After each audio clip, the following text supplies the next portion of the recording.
During our trip to Michigan, we sat down with a group that included Michigan State students and community activists. Four of them identified as Democrats. We talked about a range of topics, including the challenges Mr. Biden faces in a state that supported him in 2020. While I'm not pleased with everything he's done, I still just think he's the better choice. He's the safer choice. He's the more stable choice. Because you think Donald Trump will be the Republican nominee? I do. Tassin, you did change your mind Yes. on the president. Why?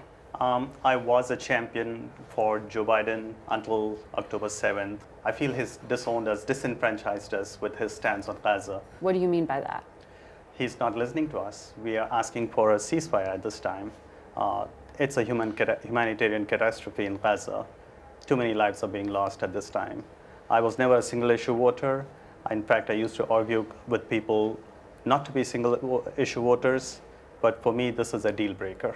Way too many lives have been lost. When you say us, you're Muslim. Is that what Yes. you mean? You think the Muslim community here feels as you do? Yes, I think a vast majority of Muslims, Arab Americans, even progressives, who I identify myself as a progressive, and many people that I talk to in my circles are not going to be voting for Joe Biden. Kathy, how do you feel about this issue? Well, I feel like it's really a difficult issue, but I'm glad we have someone like Biden with his wisdom and experience trying to decide how to handle this.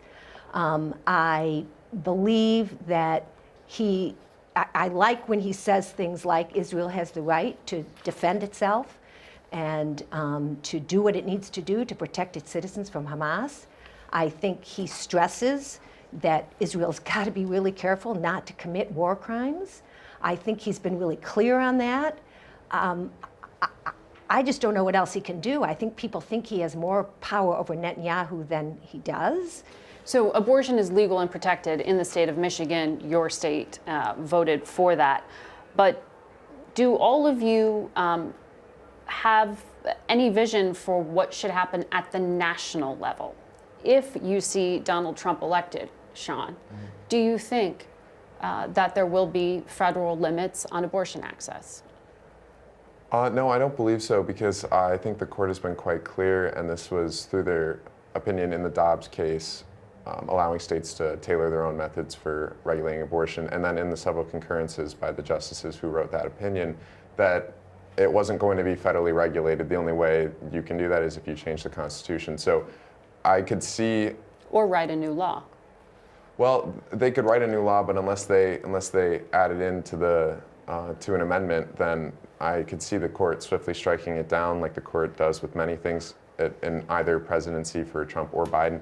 So I'm not exactly worried about that issue. I would like to see instead what I just said, where Congress does make an amendment protecting the life of everyone, including people in the womb. Some of the Republican candidates have different visions on what you just laid out there.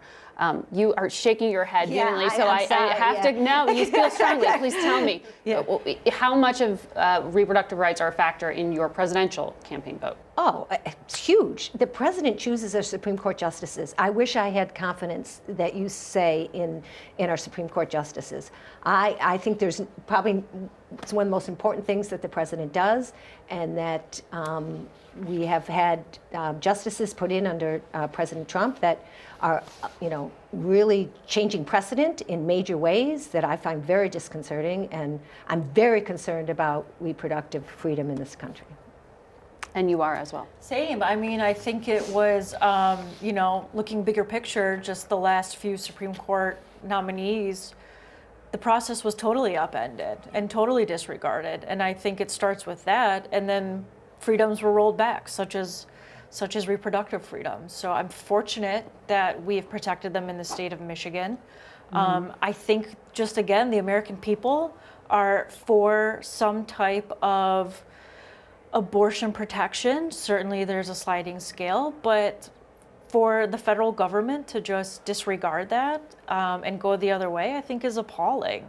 Saba, you said reproductive rights are a huge factor for you, but that you probably won't vote for President Biden.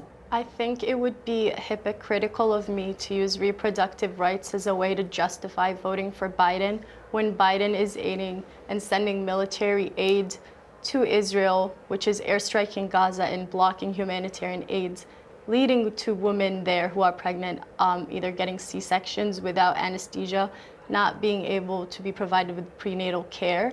It's interesting that, just to button this up, you are not very excited about the Democratic candidate, but I saw the both of you are excited, but I saw the both of you jump when we talked about reproductive access.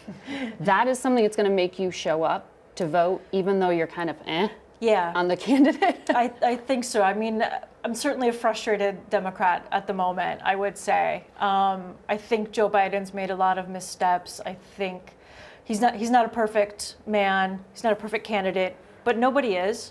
And I think he's done the best, but I think it's been alarming to see the things that have gone on, particularly in the Supreme Court, around things like reproductive rights. It's been alarming, and I just think it's a huge wake-up call to women, to young women.